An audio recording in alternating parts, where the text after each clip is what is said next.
Conservative leadership hopeful Kevin O'Leary is signing a pledge this morning at the U of T. Let's go live to CB24's Nathan Downer for more on this and, of course, the controversy he's caught up in. Nathan.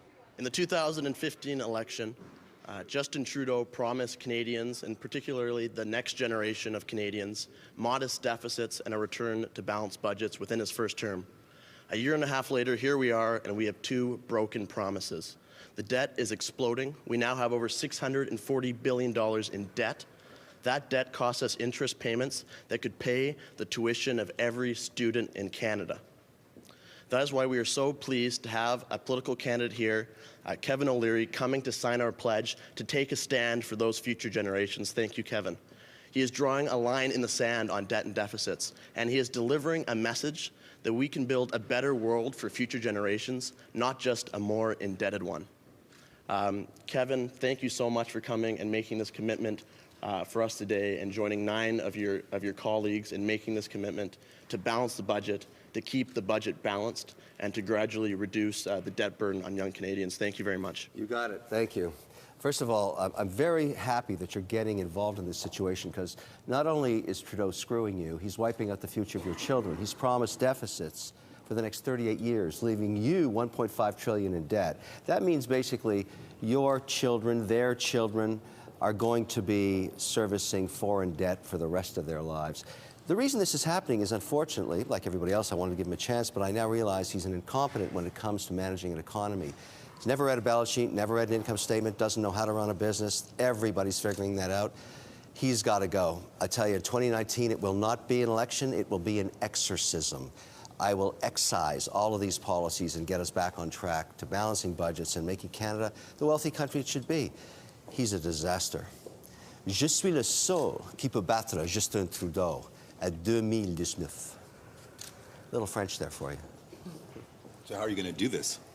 You know, the key is, what I've learned, we've never had a Conservative candidate in the last 20 years that can go to a college or university like this and pack an auditorium and talk about their future. I'm very lucky in that respect. We've had thousands coming out. Queen's had 1,000 students. And you know what I learned? They're pissed. They were lied to by Trudeau.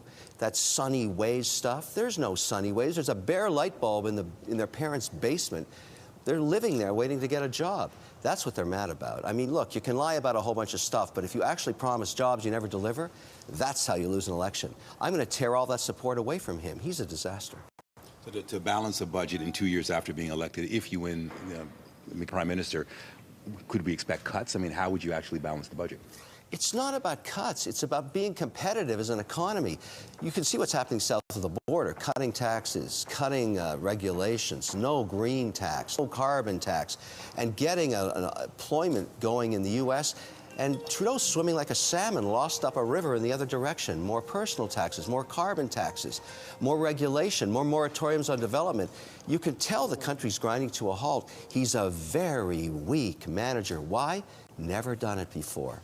Gotta go. 2019, I'm a-coming. He's gone. So when can we expect a detailed plan for you or from you?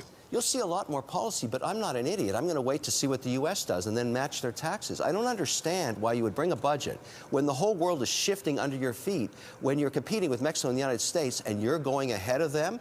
You don't even know what their tax rates are going to be at. Wait 6 weeks. Wait 8 weeks. Bad management, not understanding the sands are shifting under his feet.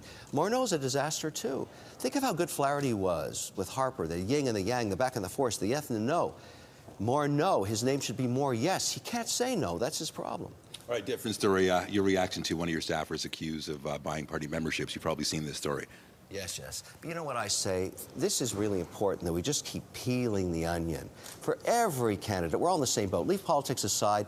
Let's shine the light of transparency and make sure this election is built on the pillar of integrity. I want the party, and they know this, to vet every single vote and know that it's crystal clear. Who wants to start a mandate? Whichever man or woman wins the leadership race, tainted by the cloud of fraud. We've got to get rid of this. This is old-style politics. I'm not going to stand for this stuff. Integrity and compliance. That's how I live in the financial services world. I'll be bringing that to the Conservative Party, and Canadians want that. Not just Canadians. The world is watching. We can't have the taint of fraud over our elections. People are comparing you with Mr. Trump in the States. What do you say to that? I get that comparison a lot, but the fact is, I'm not like Trump at all. I'm a Lebanese-Irish immigrant. If there was a wall around Canada, I wouldn't exist. So let's be realistic. We have a similarity that we got some notoriety in social media as a result of business reality TV, but that's where it ends. Canada actually has a real opportunity to be competitive here by staying inclusive. We can bring engineers, coders, scientists from places that are now on the banned list in the U.S. Come to Canada. If you want to be a coder and you live in Syria, I'll make it happen for you. Some of the party members actually didn't agree to come to this, and other candidates. Why did you agree to come to this event? Because I think it makes sense. You know, what I've learned teaching engineers, which I've been doing lately, is all the entrepreneurs are leaving Canada. I asked them why. They don't want to pay 53.4% tax. They don't want to be paid in dollarettes. They don't think they can build companies here. Trudeau has made the environment for business, for growth, for students, for young people, toxic. It's poisoned. When I came up in Canada, this was the land of opportunity. You could start a business here in your basement, as I did on Shaw Street here in Toronto, and sell it a few years later for $4.2 billion. You don't do that anymore. Why? Trudeau doesn't like business. He's all about taxing, figuring out where can I add another tax to this economy? How can I drag it down? How can I slow it down? How can I grind the whole economy to zero? He's doing a hell of a good job doing that. Why? He's never run a business in his life. What a shame. So is this the new trend, getting business guys in as politicians? No, it's not business guys. It's people with executional track records. Where is it written in the Canadian Constitution where the Canadian people have to settle for mediocrity and incompetence at every level of government?